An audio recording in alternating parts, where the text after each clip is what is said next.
Welcome to Saas Beast Pro. In this video, we'll show you exactly how to recover missing chat history in ChatGPT on PC using a few simple steps to bring your past conversations back. Step 1. Open your browser and go to chatopenai.com. Make sure you're logged into the same account where the chats were created or your history won't appear. Step 2. Wait a few seconds after logging in. Sometimes the chat history takes time to load due to syncing issues or server delays. Step 3. If the history still doesn't load, refresh the page once or twice.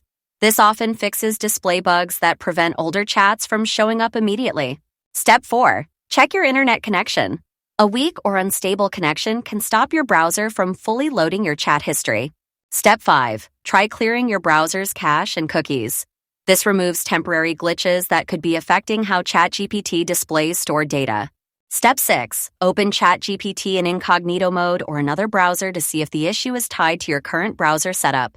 Step 7. If nothing works, go to the bottom left corner and click your name or the three-dot menu, then choose Help and Report a Problem.